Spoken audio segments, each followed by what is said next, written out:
Hi Telugu మిత్రులకి స్వాగతం. ఈరోజు ఒకటి వీకెండ్ రివ్యూ చూస్తాము. రెండు ఏమైనా బయింగ్ ఆపర్చునిటీ ఉందా, is there any buying opportunity now? ఈ రెండు ఆస్పెక్ట్స్ మీద ఫోకస్ పెడతాం. దానికి ముందుగా పుల్వామా కాశ్మీర్లో జరిగినటువంటి ఘోరమైనటువంటి విపత్తుకి ఒక 20 సెకండ్లు మౌనం వహిద్దాం. మౌనం వహించి తర్వాత మొదలు పెడదాం.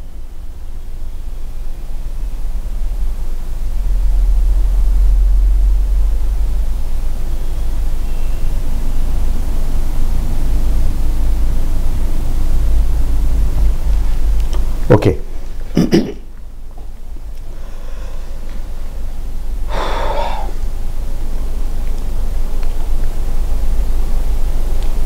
ఈరోజు మార్కెట్ వీకెండ్ కదా, అయితే చాలా బాగా తగ్గి దగ్గర 125-130 పాయింట్స్ నిఫ్టీ డౌన్ అయ్యి డౌన్కి వెళ్ళి అక్కడి నుంచి గ్రాడ్యువల్గా రికవర్ అవుతూ ఆల్మోస్ట్ 20-21 పాయింట్స్ దగ్గర ఆగింది. అంటే చెప్పాలంటే 100 పాయింట్లు పైగా రికవర్ అయింది మైనస్ నుంచి. ఫైనల్గా మైనస్గానే క్లోజ్ అయింది. ఇది వీకెండ్ విశేషం.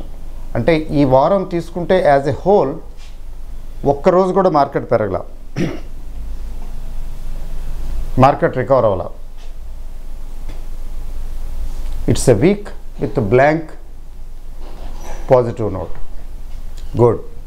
ఎందుకంటే 11,100 ప్లస్ వెళ్ళిన తర్వాత వెనక్కి తిరిగి చూడకుండా తగ్గుతూ వచ్చింది.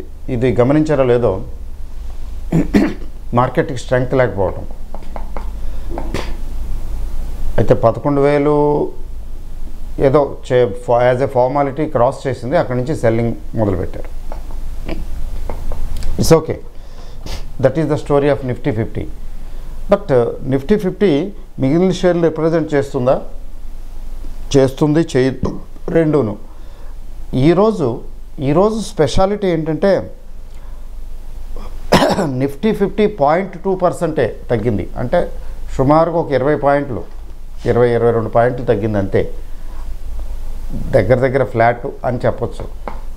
అయితే ఎక్కువ క్యాజువాలిటీస్, హెవీ క్యాజువాలిటీస్ ఎక్కడంటే నిఫ్టీ నెక్స్ట్ 50. ఈరోజు నిఫ్టీ నెక్స్ట్ 50ని పెద్ద టార్గెట్ చేసి పారేశారు. ఎంత టార్గెట్ చేశారంటే ఇది 1.72%, అంటే దగ్గర 2%కి దగ్గరలో తగ్గింది. మీరు ఇండెక్స్ ఫండ్స్లో ఇన్వెస్ట్ చేసిన వాళ్ళు ఉంటారు, వాళ్ళకి అందుకనే చెప్తాం రోజు చూడకండి అని, ముఖ్యంగా తగ్గినప్పుడు అసలు చూడకండి అని. ఈరోజు వాళ్ళ ఎన్ఏవి కొంచెం గట్టిగా ఘాటుగా తగ్గి ఉంటుంది. 1.72% ఇన్ 1 డే.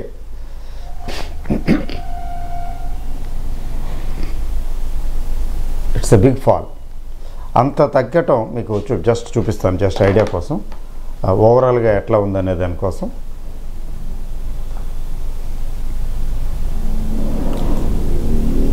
చూడండి ఒకసారి.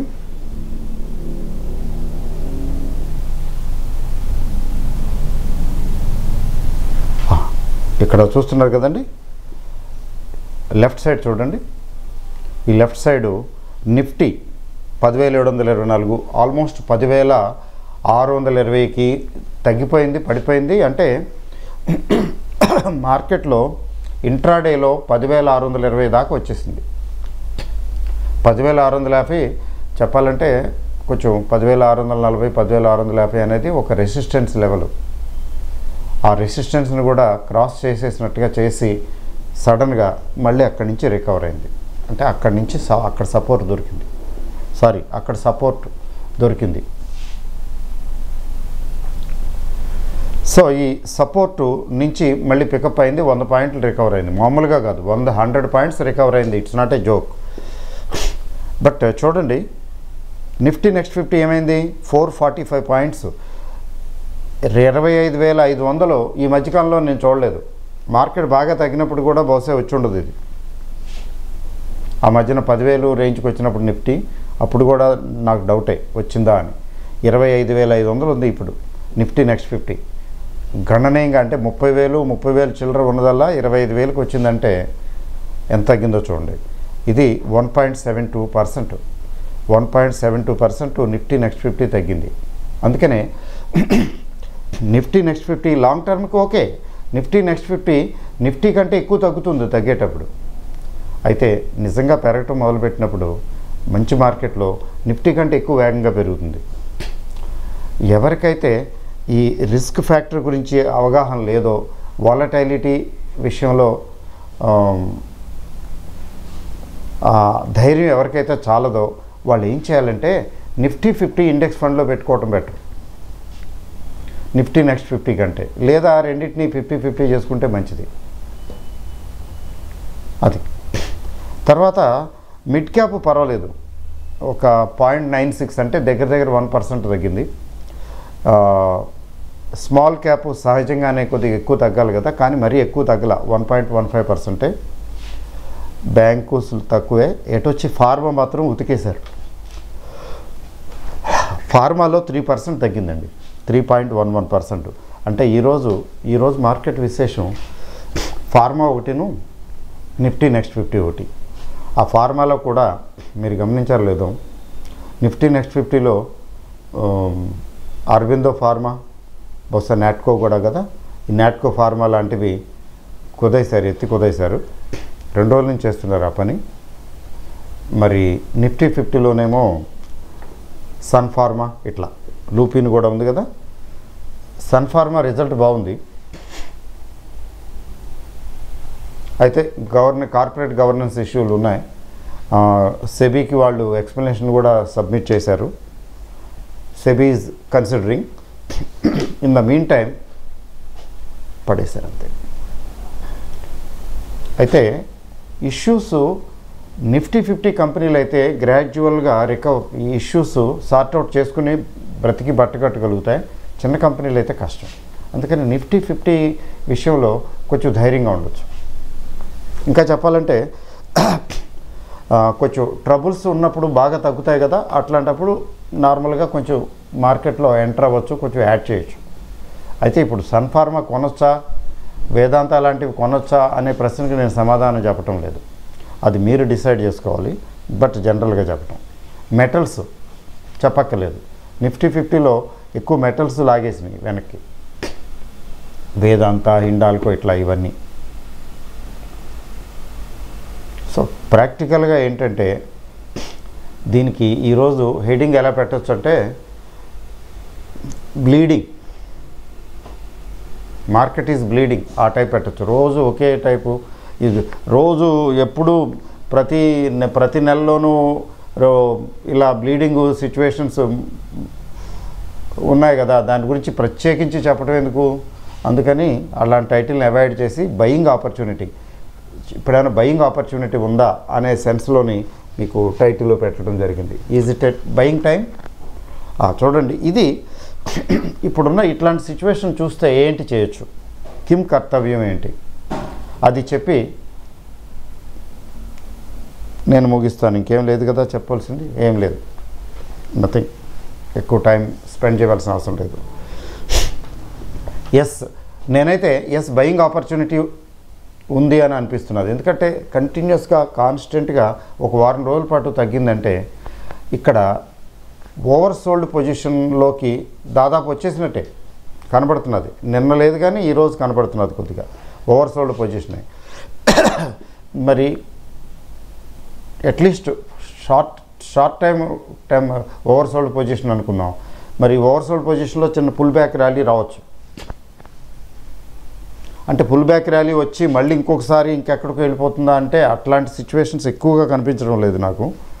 అందుకని కీడించి మేలించమన్నారు కదా, వీ కెన్ స్టార్ట్ బయింగ్ సెలెక్టివ్గా మంచి ఫండమెంటలీ స్ట్రాంగ్ షేర్స్.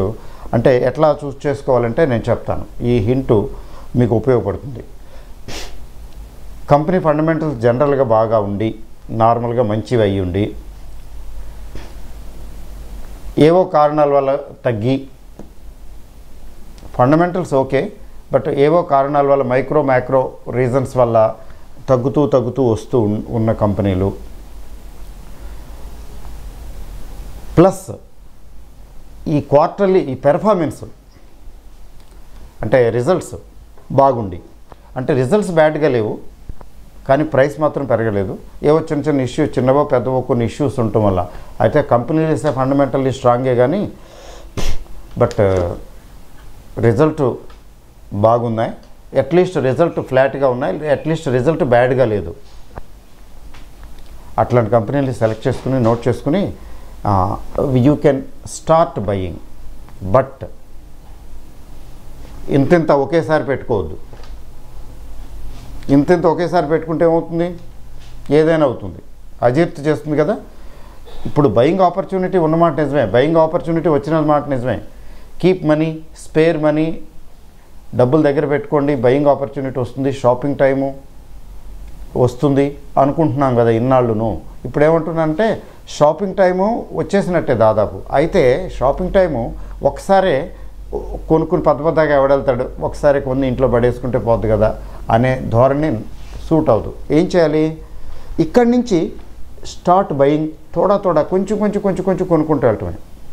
ఇవాళ అంటే ఫర్ ఎగ్జాంపుల్ మండే కొంచెం ట్రై చేయటం, ఆ తర్వాత మళ్ళీ ఎప్పుడైనా కొంచెం తగ్గితే ఇంకా వీక్ అనిపిస్తే ఆ తర్వాత ఫర్దర్ ఇంకొంచెం అట్లా ఇన్స్టాల్మెంట్ బయింగ్ ఇప్పటి నుంచి ప్లాన్ చేయొచ్చు. అంటే మండే నుంచి ప్లాన్ చేయొచ్చు. అది ఎంతవరకు కొంత ఒక లెవెల్ వరకు వెళ్ళటం, ఇక ఆ తర్వాత వదిలేయటం, కామ్గా కూర్చోవడం, మన పని మనం చేసుకోవటమే. ఇలా కామ్గా ఎప్పుడన్నా తగ్గినప్పుడు నువ్వు నా దగ్గరికి రా, అప్పుడు నేను ఆలోచిస్తాను, నేను నీ దగ్గరికి రాను, ఆ యాటిట్యూడ్ కావాలి స్టాక్ మార్కెట్లో. నువ్వు నా దగ్గరికి రా అంటే నువ్వు మంచి కంపెనీవే, నీ ఫండమెంటల్స్ బాగానే ఉన్నాయి, కానీ వెసులుబాటు అంటే నువ్వు ఎప్పుడైతే దిగొస్తావో అప్పుడు ఆలోచిస్తాను, లేకపోతే పర్లేదు ఉన్నాయి, ఇది కాబట్టి ఇంకేదైనా ట్రై చేస్తాను. ఎవరైతే నా దగ్గరికి వస్తారో వాళ్ళని నేను చేస్తాను. అంటే ఐ లైక్ ఇట్, ఆ టైప్ అనమాట. ఆ యాటిట్యూడ్ తోటి అలా ఉంటే బెట్ సరిగా ఏవైనా కొంచెం తగ్గితే, ఫర్ ఎగ్జాంపుల్ బ్యాంక్స్ తీసుకుంటే, ప్రైవేట్ బ్యాంక్స్ తీసుకుంటే హెచ్డిఎఫ్సి బ్యాంక్ మంచిదని అందరూ చెప్తారు. అది ఏదైనా తగ్గి వచ్చిందనుకోండి, తగ్గుతున్నదనుకోండి, కొంచెం యాడ్ చేసుకుంటూ వెళ్తే బాగుంటుంది. అలాగే మరి పబ్లిక్ సెక్టార్ బ్యాంక్స్లో బ్యాంకుల్లో రారాజు ఎస్బీఐ అదేమన్నా తగ్గినట్టు అనిపిస్తే, తగ్గుతుంది అనిపిస్తే వీ కెన్ ట్రై. అట్లా అనమాట ఇన్స్టాల్మెంట్ బయింగ్ చూసుకోవాలి. అయితే మరి మిడ్ క్యాప్ స్మాల్ క్యాప్ గురించి ఏం చేయాలండి, ఏమైనా కొనొచ్చా అంటే దాని గురించి చెప్పడానికి కష్టం. చాలా ఎక్కువ లార్జ్ నెంబర్లో ఉన్నాయి. అవి ఎట్లా ఉంటుందనేది ఇమీడియట్గా మనం ఇండివిజువల్గా చెప్పలేము. మిడ్ క్యాప్ స్మాల్ క్యాప్ గురించి చెప్పడం చాలా కష్టం. ఈవెన్ నిఫ్టీ నెక్స్ట్ 50 స్టాక్స్ గురించి కూడా కొంచెం చెప్పడం కష్టం. ఎందుకంటే మార్కెట్లో ఏది క్లారిటీ లేదు కదా. అందుకని అట్లాంటప్పుడు ఏం చేయొచ్చు అంటే, ఏ నిఫ్టీ నెక్స్ట్ 50 ఉంది, ఈటీఎఫ్ లాంటివి కొనుక్కోవచ్చు. అంటే ఈటీఎఫ్ కొనటం అంటే ఏంటంటే ఒక 50 షేర్లు కలిపి ఒక సింగిల్ షేర్. అది అప్పుడేమవుతుంది, రిస్క్ని మనం మిటిగేట్ చేస్తున్నాం, తగ్గిస్తున్నాం. ఇంకా ఫర్దర్ తగ్గినా కూడా ఇవి మనం పెద్దగా ఎఫెక్ట్ అవ్వం. And when the market recovers it will pick up. ఇవి ఆటోమేటిక్గా పికప్ అవుతాయి. బాగా భయంకరంగా పెరగకపోయినా రీజనబుల్లీ పెరుగుతాయి. At least will be protecting the capital కదా. అందువల్ల ఇంతకుమించి ఎక్కువ చెప్పేది ఏం లేదు. ఎందుకంటే రోజు మీరు చెప్పిందే చెప్తున్నారనే కామెంట్లు మొదలవుతాయి. ఓకే అండి, అంతే, అంతకని ఇంకేం లేదు. కంక్లూజన్ ఏంటంటే, షాపింగ్కి టైం అయ్యింది అంటే షాపింగ్ మొదలు పెట్టచ్చు. బట్ కొద్దిగా చేసుకుంటూ వెళ్తే బాగుంటుంది. తర్వాత మళ్ళీ పెరగటం మొదలుపెట్టి కొంచెం బాగా రికవర్ అయ్యే ఒక స్టేజ్కి వచ్చిన తర్వాత ఆగిపోవటమే, ఏం అక్కర్లేదు మనం. అది. All the best, happy weekend.